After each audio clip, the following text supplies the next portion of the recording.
Hey, the Craig Fahle Show on Deadline Detroit is made possible by Samara Toss, which is the state's largest private foster care and adoption agency. But they do a heck of a lot more than that. They've been serving homeless families, persons with disabilities, abused and trafficked women. They're also one of the largest resettlement agencies in the state. They provide market rate and affordable housing for seniors and HUD housing for families. And they also have skilled nursing, memory care, and rehab communities in Grand Rapids, Cadillac, and Saginaw. Samara Toss, thanks for their support. Great organization, doing great stuff all around the state. Welcome to the week that was on Deadline Detroit. I'm Craig Fahle. Thank you very much for being with me. As usual, my regular, wonderful, esteemed colleagues, Nancy Derringer and Alan Lengel, here from Deadline Detroit to talk about the big stories of the week. Wow. Sharpies and Brexit and hurricanes. Oh, my. So what does that going do on for sales of Sharpies? For Sharpies. Everyone wants everything's Sharpie good publicity, now. right? I suppose. Supposedly. Well, yeah. We'll get into that in just a second. I do want to start, though, with Hurricane Dorian. I mean, the pictures that are coming out of the Bahamas right now are just, I've never seen anything like it. I mean, the level of devastation from this hurricane for those islands is just immense. And have they even begun to start counting the dead? Because even if some of these areas were evacuated, there's never 100% perfect evacuation. And some of these shelters, I guess, were also flooded or seriously damaged. I mean, I'm looking at some of those pictures where an entire neighborhood is basically just a pile of 2x4s and roof shingles, and you think nobody could have survived that. And it stayed for, 40 hours? Yeah, and it was 48 hours of just being in constant 120, 130 mile an hour winds, right. And even higher in some instances. Now it's, of course, dumping on North Carolina and the Outer Banks. It just hit land a little bit earlier today. A lot of flooding going on over there, so some pretty serious damage. And this is a situation where the United States could step up to help the Bahamas. I think this is going to take an international relief effort to help these folks recover. Much more significant than what they actually mustered for Puerto Rico a few years back. Yeah, which is actually part of the United States. Yes, so, exactly. What? Don't tell Trump that. Yeah, well, I know. But that's it. But, you've got a situation where the loss of human life is going to be significant from this one. The property damage is going to be in the many, many billions and billions of dollars. Yes. The relief effort that's going to be needed is massive, and the president is more concerned over a mistake that he made in regards to Alabama. And, if you looked at the early forecast from the hurricane when it was pointing towards South Florida, it looked like it might go across the state and then get into the Gulf. Okay. Maybe. Alabama could have been, but at that point, Alabama was not really in there. But instead of just saying, hey, you know what, Alabama, didn't mean to alarm you. Right. Because the National Weather Service had to come out and say, hey, Alabama is not in the path of this hurricane. Don't panic. Yeah. You don't want to instill panic in anybody or fear if it's not warranted. So instead of just saying, hey, you know what, I screwed up, made a mistake. I didn't mean Alabama. But anybody on the path of the hurricane, and especially people in the Bahamas, batten down the hatches. Right. We'll be there to help you when this is all said and done. He didn't do that. Instead, he made a fake map. There are a million ways to have. There are a to million show Alabama, ways. a little teeny sliver of Alabama. That's why he's a winner. I mean, look. There are a million ways to have spun that very minor mistake, which lots of people might have made under those circumstances, into something that was completely innocuous. But he's incapable of this. He's simply incapable. And this, more than anything else, I just find so disappointing and baffling. Right. I mean, he could have even just said, sick of winning. He could have even, pretended like he knew that and said, hey, Alabama, just kidding. Or he just could have said, the projection has changed. Right. And, the chances that this storm is going to cross the Florida Peninsula into the Gulf are vanishingly small. But I like the idea. And they always were. Yeah. I mean, from the beginning, they said this was going to perhaps hit South Florida and then move up the coast because of the prevailing winds. I like the idea of him just saying, hey, Alabama, I got you. Huh? How'd you go in there? Well, it's not that hard to say, hey, I made a mistake. Sorry about that. And he didn't have to apologize. Say, hey, the early projections that I looked at said it could have been there. I'm glad it didn't happen. Alabama, consider yourself lucky. Those of you in the Carolinas, watch out. Narcissists do not apologize.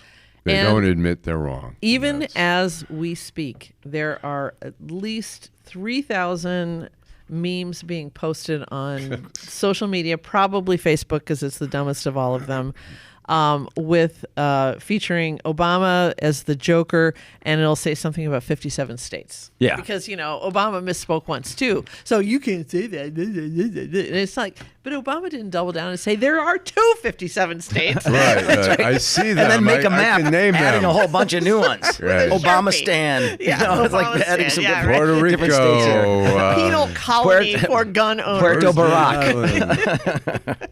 Yeah, that didn't happen. But No. anyway, I feel bad for those folks in the Bahamas, Oh, it's terrible. and hopefully.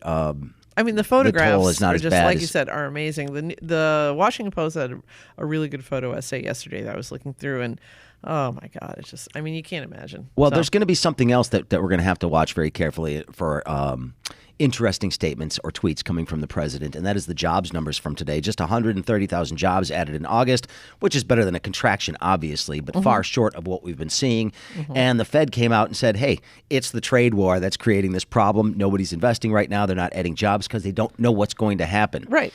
And that's really what's going on out here, the uncertainty. Now, And that's a problem, Where did I is a read- man who will not change course because he won't admit he's wrong. And I think it's so dangerous, not only to this country, but to the world, that we have somebody in charge who will not readjust, change course if they see that something is wrong. I mean, you see that with the Alabama thing is such a minor thing, but it's such a huge thing because it shows where we're going and where we've been, and it's dangerous. Well, and there was I think I read something in one of my bazillion newsletters that I get these days that said, business is doing better than ever, but they're not investing because nobody knows what to expect. There is no coherence coming out of the federal government right now. Now, interesting- other than if Obama favored it, we're going to do away with it, like the light bulb thing. But we don't want to get into that. We were going to yet. talk light bulbs. Okay, let's talk light bulbs later. Let's finish this topic. But it does look like China and the United States are going to start negotiating again on this issue in October. So the market sort of rallied on that this morning. They just want to see some sort of progress. Isn't that a lie? Like the last time he said they were negotiating? Or Maybe I don't Okay. know. We'll All find right. out. But it looks like this actually is happening because there were people other than Trump that said it. So it's entirely possible that that's going to bring Okay. some stability. It doesn't mean they're going to agree on anything, but it at least is a positive sign that they're willing to talk. Okay. And hopefully we avoid some stupid trade war that makes no sense. Because 130,000 jobs coming in is not what you want to see here. No, that's not a barn burner. That's at not all. going to be Yeah. the 3 to 4% growth that we need to justify the tax cut Yeah. that we gave to the 1 percenters. So remember He can that. talk economics. He can talk baseball. He's so smart.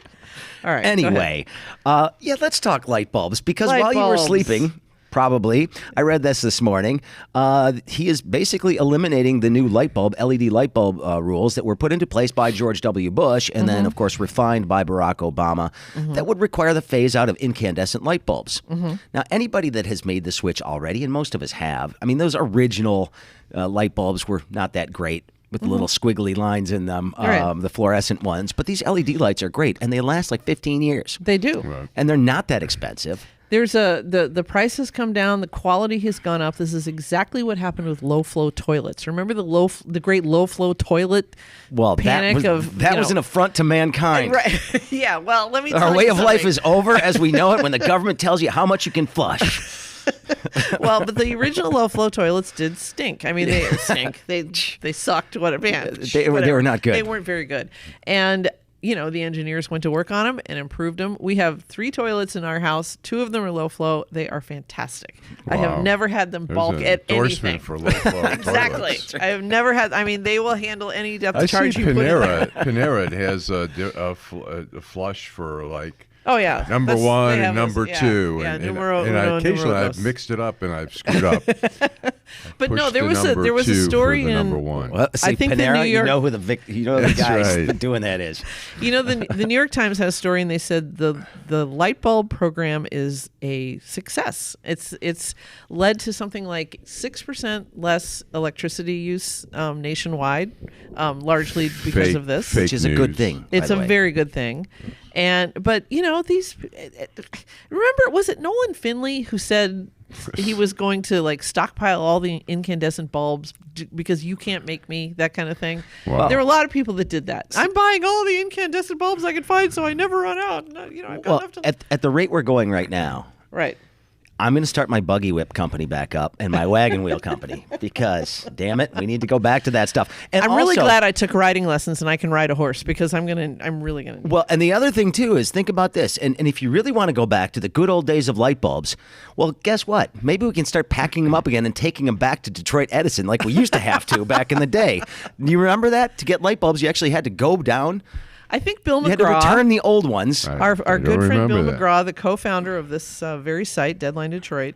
I think that was his father's job. He worked in the light bulb store. You had that to take Detroit the old ones Edison back. ran. It was like returnables. You had to Yeah. bring your old ones back, and they'd give you new ones. But that's what you had to do. Right. Holy cow. Well, but So like I you remember my said, grandfather and I did it a few times. It was always interesting. we used to have to, we leave our porch lights burning all night. It's a nice little security thing. We used to have to change them about every 6 months, and I don't think we've changed them for 3 years. So Wow. I'm down for the LEDs. Well, Wow. you mentioned Nolan Finley a minute ago. Yeah, Are you I'm, trying I just to get like a pitch job for Ace Hardware? Or something? no. I'm trying to be. I'm feeding him segues. So there we go. okay. Nolan Finley. You mentioned Nolan Finley, so I Yes. was going to save this for a little bit later, but this is something that's on Deadline Detroit Right now. that you got to check out. Nolan Finley and Kevin Adele from 9:10 a.m. Now, we talked a little bit about this last week, that Nolan got fired from Kevin Adele, and we were the unfortunate ones that got to tell him the news that this had happened. He didn't That give is him... a manager non-purial. I'll tell you. It's not cool.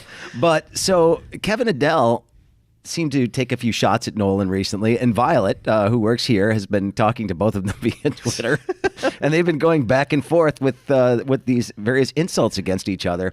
And Kevin Adele, who owns 9:10 a.m., the superstation, along with WADL, the TV station, Channel 38, is really just sort of going after Nolan for some reason. And I don't understand why. You already fired him. I mean, he fired him in the rudest way possible. I mean, it was a part-time gig for Nolan. I mean, lots of columnists get these offers, Sure. to do a radio show on the side or whatever.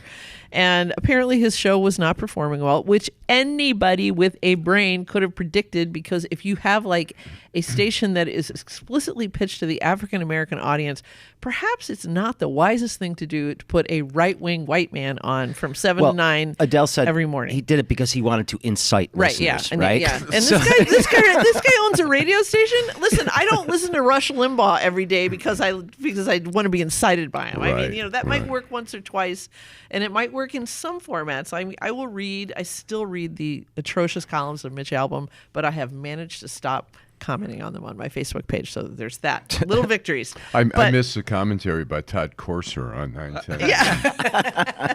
Now, there's some brilliance. AKA there. Wolverine. I remember when Muhammad Ali passed away, and Todd Corser was weighing in on what Muhammad Ali meant to him, and that touched my heart. Really? Did it mean anything good to him? I'm really surprised that he said anything It about it. did, but I was like, why do I care what Todd Corser thinks about Muhammad Ali?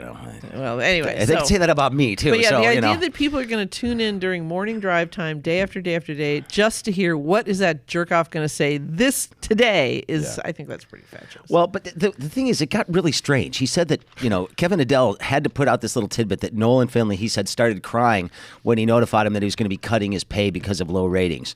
I've known Nolan Finley for a long time. I seriously He's not the doubt crying that. type. He's not a crier. No. It's just not in his DNA. But so here's what Nolan had to say back. He said, "I certainly didn't cry. That's ridiculous. Kevin Adele and the truth have never been in the same room together.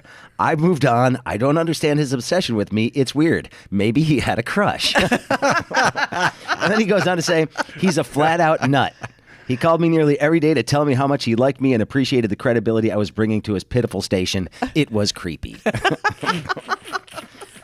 So then Adele, Good stuff. Hold on, Then here's the Adele, good stuff. what was that witty riposte? Adele comes back and says, hey, he only had 100 listeners, and the ratings for the show were not where they needed to be. And it's hard. First of all, that station's signal only goes about 3 miles anyway. Yeah, I so. know. That's pretty But he terrible. said, 100 people. I can fit 100 people in my office. Well, maybe more. It's huge. And I have this big chair that goes up to the ceiling. It's like a big throne. It's like 20 feet high. You know what I'm saying? Yeah. Well, thank I you, don't Donald know. Trump. I've been I'm not adding sure what he I've been said. adding brandy to my morning coffee. I don't know. This all happened this morning, I guess. But so that's very Trumpian right Yeah, there. very much Here's so. my favorite line from Kevin Adele throughout this exchange that we have here. So Violet asked him, he said, why someone in his position would cry over a pay cut. Adele said he didn't know, but, quote, I'm too rich to lie. I love that. That should be Donald Trump. Exactly. That should exactly. be. I'm like, oh my God, is this guy living in a rich vacuum to lie. or a bubble? I love that. Because he doesn't realize that basically one of the rich people in the country is the biggest liar in the country right now. I'm too rich to lie. I'm too rich to lie. Yeah. Because rich people, They never lie. They never lie. I'm too rich. Ask to Jeffrey lie. Epstein if you could. He's dead now. But anyway, Well, he lied about how rich he was, apparently. Yeah, he did. He We're lied about finding that out. everything. Jeffrey yeah. Epstein? Yeah. Yeah. He's not a billionaire. Yeah. Perhaps Oh, they my say, God. you know. Didn't have an investment Now fund. I've lost respect for him. All right, so we've spent a lot of time on blowhards today already. Let's go to one more. Okay. Boris Johnson. Blowhards for 100, God. please. Have you guys been watching the Brexit talks and the Yes. parliamentary action in London? It is outstanding. One of my many newsletters that arrives every morning is the Bloomberg Brexit newsletter, and so I try to keep up because international affairs, and it is something. It is now. It's. I mean, whoever thought the British? I mean, aren't the British supposed to have that stiff upper lip thing going on? Ever since Diana died, and they all went crazy. Well, it's like the whole country's nuts. I have an example of the stiff upper lip thing, though. I mean, Boris Johnson is trying to recreate this as the Boris Johnson party, the Tories. He's trying to basically make it Brexit and Brexit only. Like the Trump. And Trump not every one of GOP. not every one of the Tories wants to leave the EU, and they certainly don't want a no-deal Brexit, which is the one thing that they're really scared of over there. Like, what the heck happens? It's just all hell breaks loose if they do that. A bunch of different countries are going to be impacted by this, including the United States. Oh yeah. And so they're saying, look, delay. We'll figure out a way. We got to get a deal with the EU before we just do a no-deal Brexit. And he says, if you don't go along with me, I'm kicking you out of the party. So get in line. 21 Tories stood up and said, okay. They bolted. 21. It was they said, a I'm going great to kick moment. you out of the party and you can't run again for your seats. And they said, screw this. We're not doing it. They bolted. That's some stiff upper lip stuff right Yeah. there. I wish we'd see a little bit more of that in this country, because you get a bully like this who thinks he can sit there and say, my way or the highway. Well, guess what? Maybe your way isn't the right way. And if you disagree fundamentally, you have a moral obligation to do something about it. These guys did. I believe a couple of national columnists have made that argument. If only we could find 12 Republicans to stand up to, to President Trump and, Right. and Mitch McConnell Moscow and Mitch. Moscow Mitch and all the rest of them, but that's not going to happen. Actually, my favorite of all of this was a photograph that I found in The Guardian it was about the split between Boris and his brother Joe, who actually resigned from, I believe, a cabinet level position. He had some kind of position with the yeah, and because he said he couldn't do it anymore. He could not. He had to vote for his country rather than Family his loyalty idiot, only goes so far. his idiot brother. Well, not his idiot brother, but there was a picture of the family as when they were all children. And Boris and Joe, first of all, they look exactly the same. Boris had this mop of straw white hair, a true towhead, and it was very weird. But One of sorry. the weirder talk about a insults I photograph. saw in watching the parliamentary debate the other day over this vote that Boris Johnson lost, by the way, that was the day that the guy crossed the floor Yeah. and just joined the other party right there, which took his majority away, Yeah. which signaled probably the end of his time as speaker. I have a feeling it's going to be pretty soon. But Boris Johnson was yelling at the opposition leader who was speaking, and he said, well, call a vote. And he called him, like, you big girl's blouse. Wow. What? well, and then there was Jacob Rees-Mogg, the top hat toff that lounging across the benches, and his colleagues Yes. are yelling at him, "Sit up straight!" Oh my God, it was great. Well, and of course, the Monty Python memes are out there right now with all this kind of stuff. Battle of the upper class twits, Right, and all yeah. that sort of stuff. We're seeing a lot of that, but it has been really, really great to watch. But I was reading something in the Post this morning that I thought was interesting about how a no-deal Brexit could screw things up, and they use Guinness beer as an example. Okay. So Guinness, it's brewed in Dublin, bottled and canned in Belfast, sent back for distribution from Dublin, then often heads back north or across the Irish Sea to Britain for 3 border crossings before it reaches the consumer. Wow. Okay. And so that's really going to screw up their distribution model. yeah. And, Yeah. what kind of tariffs might there be? Might there be border issues and all this kind of stuff? So Guinness is like, we're going to lose a ton of money. And that's just one product. And then people don't think about how simple it was in Europe to get from place to place now that they had some of these rules in place. And I don't know. It could be a big mess. A friend of mine is pinning his hopes. He's kind of a cynic on a hard no deal Brexit, so that he can pick up a house in rural England for a 30% discount. So he's his retirement home. Well, there you go. I'm looking for places in chaos because they have cheap real estate. I don't know. All right, let's come back to Michigan here. Okay. Vaping. Yeah. Interesting move by Governor Whitmer to outlaw flavored vape, bubble gum, grape, all that kind of fun stuff that you kids love so much. There's going to be a big suit against this. Sure. Some of the retailers are complaining, and we're getting this whole libertarian element out there suggesting that, don't you dare take away my freedoms to be addicted to nicotine. There's a whole industry there. I mean, just to pull the plug like that, and so many stores are going to... Well, they can still sell vape. They just can't sell bubblegum flavored, but cotton candy that's flavored vape. probably a good part of their. Yeah. Well, course it's kind of like, have you ever been in a college town liquor store? I mean, does anybody drink just regular? Who wants to know? Who's asking? Just regular vodka anymore? No. I mean, there's like, you were saying marshmallow vodka, marshmallow which sounds pretty good. Yeah. Maybe you can make us some more. A little chocolate. That just sounds pretty awful. But a lot of people are making that argument. Well, if you're going to ban this kind of stuff, why not ban flavored alcohol and hard seltzer and all this kind of stuff? But I get it. But the difference is that for the most part, the system does a pretty good job of keeping that kind of stuff out of the hands of young people. The ID system is pretty robust. The fines are enough to make people think twice about selling to minors because those fines are huge. And a lot of stores it's much more difficult for young people to get alcohol than it used to be, at least in traditional places. You can still find straw buyers, if we want to call them that, obviously. But, most guys walking into the 7-Eleven and somebody says, hey, mister, can you buy me some beer? They're like, get out of here, kid. Yeah, right. Of course not. Right. But this vaping, this stuff's showing up in middle schools. You don't see a lot of vodka bottles in middle school. I have been told that there are high school bathrooms in our neighborhoods, in everybody's neighborhood, that are just full of teenage vapors. And, it's such you're inhaling something into your lungs. We've had these cases recently of these people that have suddenly developed almost overnight these like life-threatening lung ailments due to contaminants. Looks like a vitamin E additive to some cannabinoid. Right. Stuff, that was one. Yeah, but there's also, I think there's also been some in non-cannabis vaping products. Yeah. And and you're taking that into your lungs, and it's just because it tastes good and it doesn't smell bad and it doesn't leave your fingers smelly, it doesn't mean it's safe. And this stuff hasn't been around very long. We don't have any really long. It's not like tobacco that's been for centuries. We don't really have any long range health studies on it yet. I wouldn't touch that crap. Well, I'm still just not. Look, I understand vaping technology as something that helps people transition off of cigarettes. That's what it was originally designed to do. Makes a lot of sense because we don't know the health effects, but it's got to be better than smoking. And as somebody who's wrestled with nicotine addiction for a long time, this is not an easy thing. So I'm just ticked off that we have all these people saying, don't take away my freedoms, when all you're doing is the bidding of the big tobacco firms. They're buying up these companies left and right.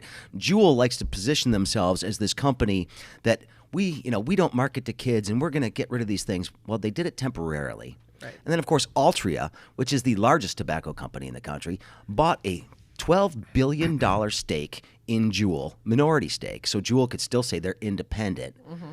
But they also get then access to Altria's distribution network, which means you can have Juuls in every single store that sells cigarettes in America. The numbers of kids who are taking this up far outnumbers kids that are taking up smoking. Smoking rates have been declining from young people for a long time. And this is something that is getting them hooked on nicotine. And there sounds like your podcast yesterday. Yes, it does. And people should listen to it because as long, if you want to get out there and fight the good fight for your freedoms, well, just know who you're benefiting. That's all I want people to think about. Right, sure. Is who's going to benefit from this? Altria, Philip Morris. Oh, by the way, Philip Morris is getting ready to remerge with Altria once again to create an even gianter conglomerate. Even gianter. I like that. Gianter conglomerate. And guess what? They are all Bigly. all invested in this technology because they know that's It's the the future future. of smoking. Exactly. And it is smoking. It's not smoking because it's not burning. Vaping is nicotine delivery system. That's Yeah. all it is. Exactly. And nicotine doesn't even get you buzzed. Like I said, I understand the CBD stuff, right? Yeah, sure. Because at least there's a potential payoff there for you. Either pain relief or a nice buzz if you're into that kind of thing. This is just stupid. It's just like basically, here's my wallet. Take $10 from me for the rest of my freaking life. So that I can inhale this weird stuff into my lungs and feel better. So I don't.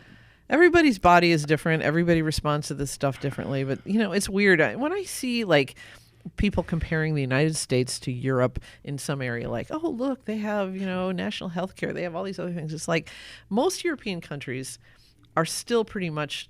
They're one ethnic group, right? The French. I mean, and they're different. They're tribes that kind of came in and out, but they've all kind of assimilated. This is a country. This is still a young country full of battling tribes, and there is a very strong "you can't make me 'cause I said so" element out there, and they're going to always fight this kind of stuff, and I don't get it, but nobody. Yeah, gets me. I think Governor Whitmer, obviously there's going to be a challenge to this, but I think she's just ahead of the curve. The FDA was getting ready to do this anyway. They've been pushing hard on some restrictions on vape products for a long time, and they've been warning that they're going to crack down pretty soon. I have a feeling it might be coming. Yeah. Okay. So anyway, I don't know what's going to happen It's with that. untested territory there. I think it's a new, fairly relatively new product. And Exactly, but I still think these are the companies that have been lying to us for their entire existence. So let's trust them. I wonder how many tobacco executives still smoke. I bet hardly any of them. I don't know. What was that movie? Thank You for Smoking? Thank You for Smoking. That was a very funny. good one. Yeah.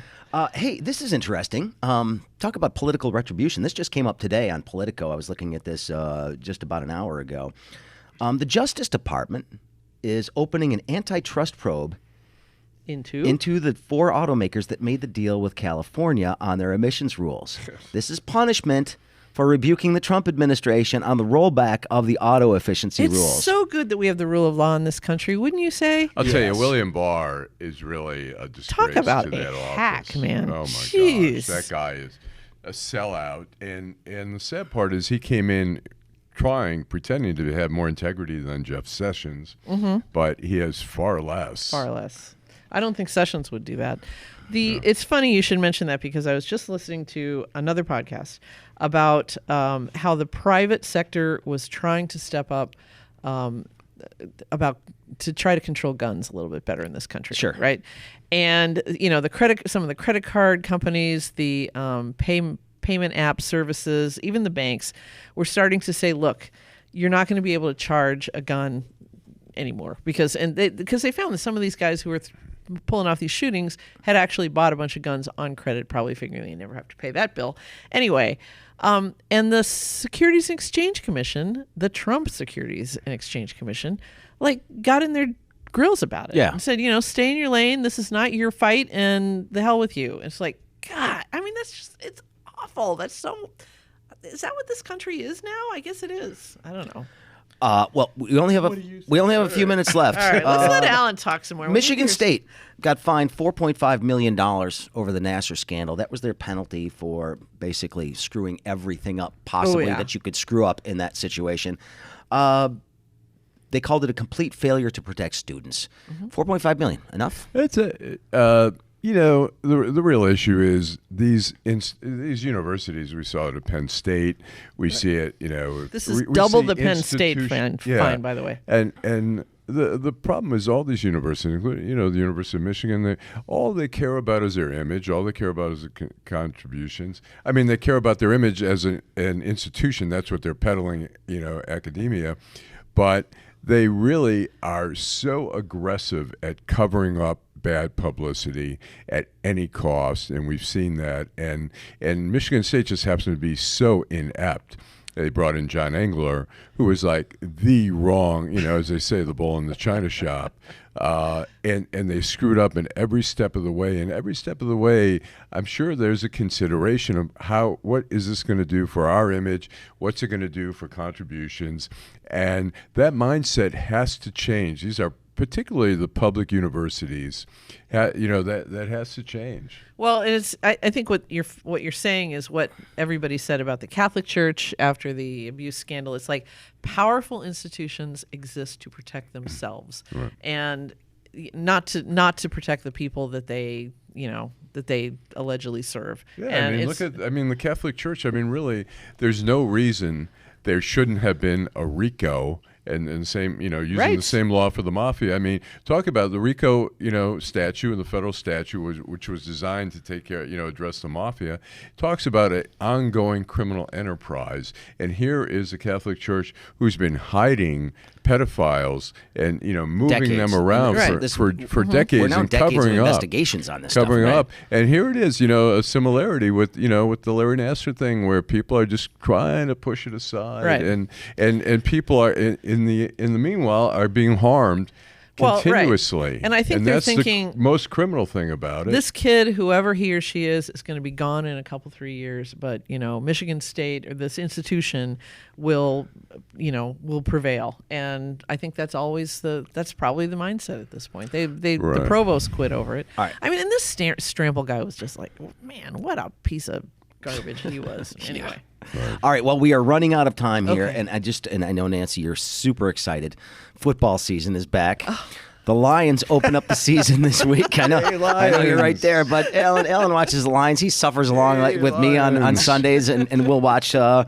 Any expectations for this team? You know what? I don't know. They I say, don't know. okay, preseason, what were they, 0-4 or whatever? That means nothing.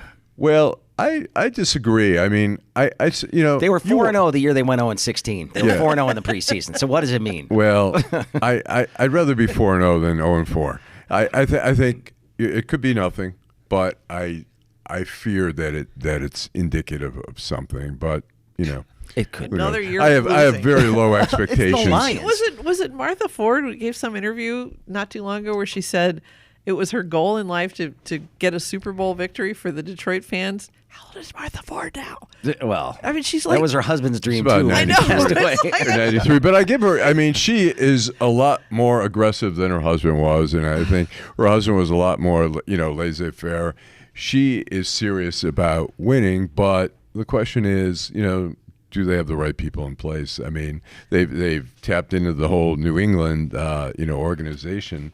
I'm just skeptical. I'm just fearful that it's going to be, and the same thing, with the Tigers, for next year. I don't see any foundation. We see, obviously the farm club.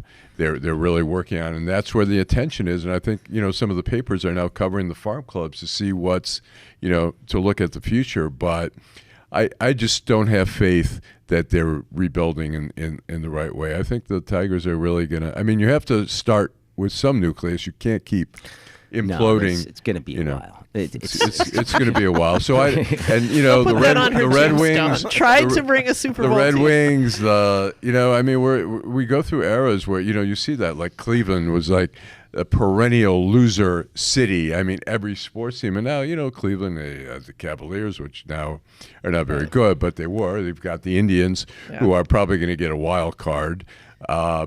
So The Browns could be halfway decent. You never know. yeah, and but I think we're in an era of They're all loser. too brown. We're in an era of loserville. The Pistons. Hey, Maybe well, if they play 500 this season, but They should be I better don't than expect- 500. They should be. They All right. they Well, hey, always real should quick. be. Okay. Nick Cronwall retired from the Detroit Red Wings. I've met him a few times. Super nice guy. Great player for the Wings for a long time. Good luck in your retirement, sir. He was a good player for this team for a long time. Also, want people to check out. We got a cool photo gallery up on Deadline Detroit right now of our trip down West Jefferson, which is very cool. And- that's your favorite biking. That's your favorite biking. It is. hunt. And we have another. Gallery. Oh, right. Yeah, I went to the Magic Stick or the Magic Bag last night. That's right. And watched them The new unveil marquee. The new marquee. Yeah. So. So I was supposed to go to that, and I totally forgot. And Well, I they had feel some bad. food and they had a band. And I know. everything. I It's was So- kinda hip bummed. Ferndale, which is Well, still my hip. friend Super Willie hip works friend. over there, so I just Super. wanted to Yeah, go say, Willie. give him a shout He's a out. good but guy. Anyway, all sorts of cool stuff. Some fun stories on Deadline Detroit today, by the way. If nothing else, you got to read the Adele Finley. piece. More It's Eastern so Market good. news is up there right now that just got posted about another old store that maybe is being forced out, so you'll want to check that out as well. So deadlinedetroit.com, a new version of the Zip is available at Deadline TV. Check that out too. And in the meantime, have a great weekend, everybody. Thanks, guys. Appreciate it. Alan Lengel, And once again. Yeah, thank you very much. And Nancy Derringer. Wait for it. Michael Lucido, thank you for engineering the broadcast. And I am Craig Fahle. Have a great weekend, everybody. and drive home safely. And farewell from the bimbo chair. Well, that's going to be your memoir. The bimbo chair. Hey, the Craig Fahle Show on Deadline Detroit is made possible by Samara Toss, which is the state's largest private foster care and adoption agency. But they do a heck of a lot more than that. They've been serving homeless families, persons with disabilities, abused and trafficked women. They're also one of the largest resettlement agencies in the state. They provide market rate and affordable housing for seniors and HUD housing for families. And they also have skilled nursing, memory care, and rehab communities in Grand Rapids, Cadillac, and Saginaw. Samara Toss, thanks for their support. Great organization doing great stuff all around the state.